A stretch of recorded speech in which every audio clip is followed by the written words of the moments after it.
मित्रों, जय श्री राम।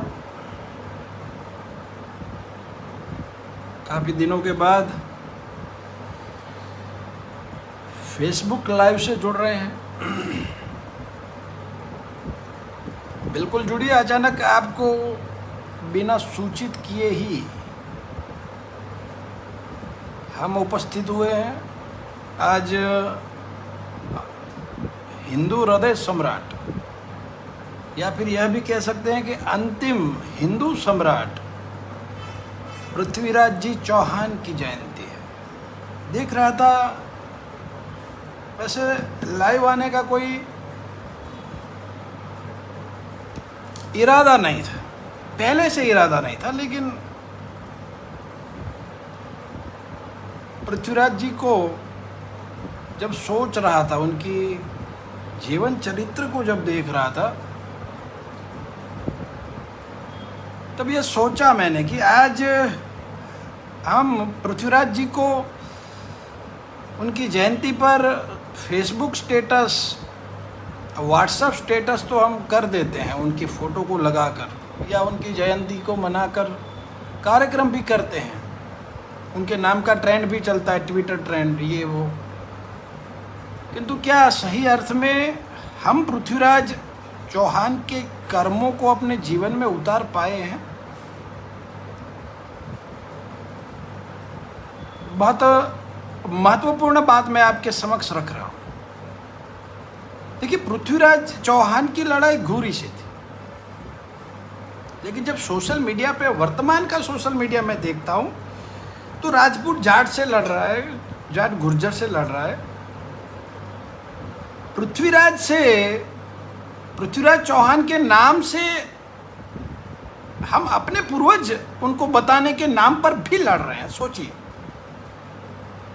पृथ्वीराज चौहान जिस व्यक्ति से युद्ध लड़कर वीरत्व को प्राप्त हुए, वह घूरी था। लेकिन वर्तमान में घूरी से लड़ने वाले, या घूरी की विचारधारा से लड़ने वाले ऐसे कितने लोग हैं जो पृथ्वीराज को अपना पूर्वज बता रहे हैं? सोचिए, सोचने की बात है ना। घूरी तो अब कहीं नहीं है लड़ाई में, जबकि पृथ्वीराज घूरी से लड़े थे। लेकिन आज क्या है? आज हम आपस में लड़ रहे हैं। सोचकर अफसोस होता है, क्या केवल फोटो लगाने से पृथ्वीराज के कर्म पूरे हो जाएंगे? क्या उनकी जयंती जब हम मना रहे हैं, तो केवल फोटो से, स्टेटस से, अगर उनके कर्मों को हमने आचरण नहीं बनाया, तो आपको नहीं लगता है कि पृथ्वीराज की लड़ाई आज भी अधूरी है?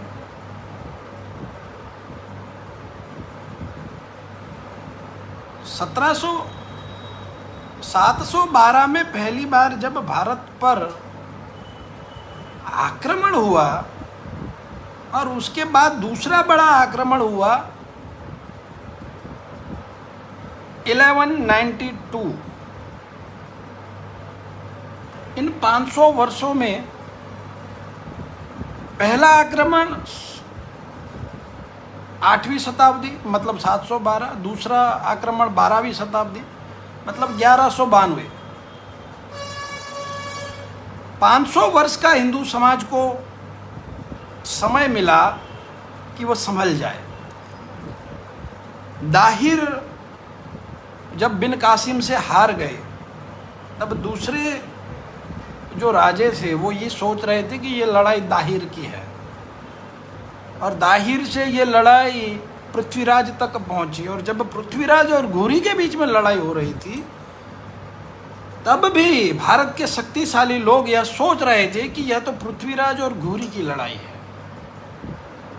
देखिए, इस लड़ाई से भारत का भौगोलिक, आर्थिक और सामाजिक ढांचा बदल गया। उस युद्ध में हार चाहे पृथ्वीराज की हुई हो, लेकिन हमने यह कभी नहीं देखा कि यहाँ पृथ्वीराज नहीं, भारत हार रहा है। और पृथ्वीराज की हार से एक व्यक्ति से कितना फर्क पड़ गया। अब सोचिए, एक व्यक्ति थे केवल पृथ्वीराज, लेकिन उनके हारने से क्या हुआ? भारत हार गया और इस्लामिक सत्ता की स्थापना पहली बार घुरी के द्वारा भारत में की गई, दिल्ली को राजधानी बनाकर। 1192 में पृथ्वीराज हारे और 1194 में आज जो मुद्दा ज्ञानवापी का चल रहा है, पहली बार काशी विश्वनाथ के मंदिर को ध्वस्त करने वाला भी महमूद घुरी था। समझे आप? 92 में पृथ्वीराज हारे 1100 और उसके तुरंत 2 साल में हिंदुओं का ऐसे कहा जाता है कि विश्व की सबसे पुरानी नगरी काशी है, विश्व का सबसे पुराना शहर काशी है, उसमें विराजमान काशी विश्वनाथ के मंदिर को घुरी ने ध्वस्त कर दिया। मतलब जब तक पृथ्वीराज थे भारत सुरक्षित था। जैसे ही पृथ्वीराज हारे, भारत हारा, भारत का पतन हुआ और अगले 10 साल में यह तुर्क, घुरी जो था वो तुर्क था। हम मुगल बताते हैं, मुगल नहीं था, घुरी तुर्क था। यह तुर्क बंगाल, बिहार को जीत गए 10 सालों में। जिनकी हिम्मत, आप सोचिए कि दाहिर को हरा के 500 वर्ष लग गए उनको अजमेर तक पहुंचने में, राजस्थान तक, गुजरात तक पहुंचने में, लेकिन जब पहुंचे पृथ्वीराज हारा, उसके 10 वर्ष में 70% भारत को यह तुर्क जीत गए। तो समस्या फिर से वही है, भीतरी जो शत्रु हैं, जो अपने हैं, वही हार का कारण बन रहे हैं। पृथ्वीराज जी के साथ भी वही हुआ, वर्तमान में भी वही हो रहा है। जैसे हम और आप हिंदुत्व की जब लड़ाई लड़ते हैं तो लोगों को यह लगता है कि ये तो निजी लड़ाई है।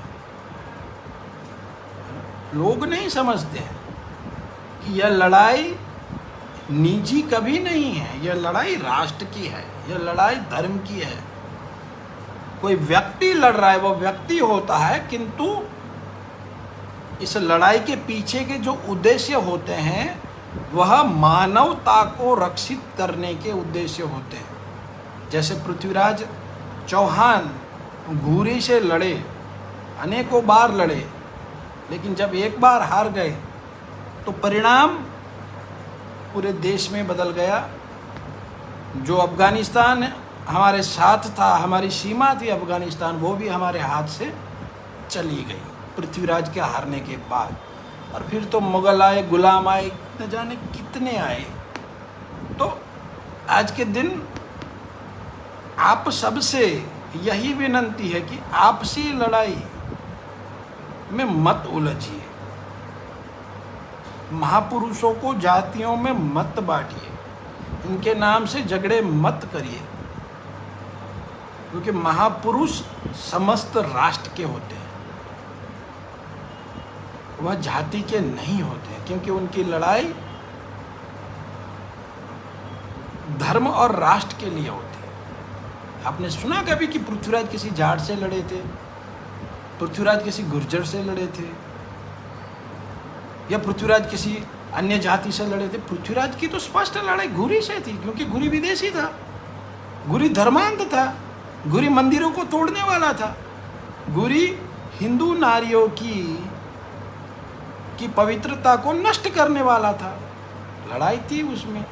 लेकिन आज घुरी को हम भूल गए। घुरी आज कहीं पर लड़ाई में नहीं है, अब लड़ाई में हम हैं आमने सामने, है ना।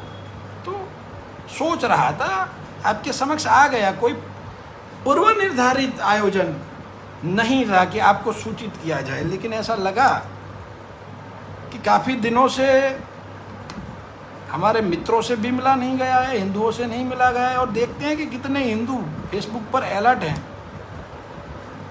चलिए, जो भी है, ट्रेंड में केवल पृथ्वीराज का नाम नहीं, जिस दिन पृथ्वीराज की कर्म ट्रेंड करने लगे ना, उस दिन इस देश में कभी कोई घुरी ना जन्मेगा, ना कोई विदेशी घुरी इस देश को नुकसान पहुंचाने का प्रयास कर पाएगा। तो आप सबसे निवेदन है, विनंती है कि पृथ्वीराज चौहान का जैसे नाम आप ट्रेंड करवा रहे हो और वाह वाही लूट रहे हो, ठीक वैसे ही उनके गुणों को, उनके उच्च विचारों को, उनकी सुरवीरता को भी अपने चरित्र में ट्रेंड करवाइए, है ना। उनका आचरण, उनके द्वारा किए गए कर्म जब तक आपके आचरण में नहीं उतरेंगे तब तक ये केवल फेसबुक स्टेटस फोटो या ट्विटर पर ट्वीट रह जाएगा। तो पृथ्वीराज को महान बताना, किसी अन्य जाति को नीचा दिखाने के लिए पृथ्वीराज को महान बताना हमारा उद्देश्य नहीं होना चाहिए। याद रखिए, अगर पृथ्वीराज क्षत्रिय थे तो क्षत्रिय का अर्थ ही तमाम जीवों की रक्षा का होता है। जो छत्र बन जाए वह क्षत्रिय होता है।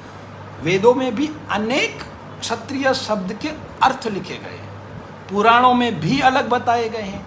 गीता में भगवान कृष्ण के मुख से भी क्षत्रिय को किसी तरीके से उन्होंने अपनी भाषा में कहा है कि क्षत्रिय तो अनंत है भैया, पृथ्वी पर भगवान का अंश स्वरूप होता है, जिसकी उपस्थिति मात्र से हर जीव का भय खत्म हो जाता है। हर जीव के भय को हरने वाला होता है, वह क्षत्रिय होता है। क्षत्रिय संकुचित नहीं होता है, क्षत्रिय जातियों में बंधने वाला नहीं होता है ना।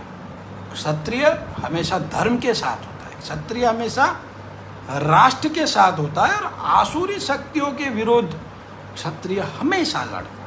वह आसुरी शक्तियाँ चाहे उसके कुल में जन्मी हो तो वो अर्जुन बनकर लड़ता है ना। और अगर विधर्मी हो तो महाराणा प्रताप, छत्रसाल, बुंदेला, बाजीराव, अनगिनत ऐसे योद्धा हैं, गुरु गोविंद सिंह बनकर लड़ता है। समझ रहे हैं ना, यह क्षत्रिय है जो समाज को क्षति से बचाए।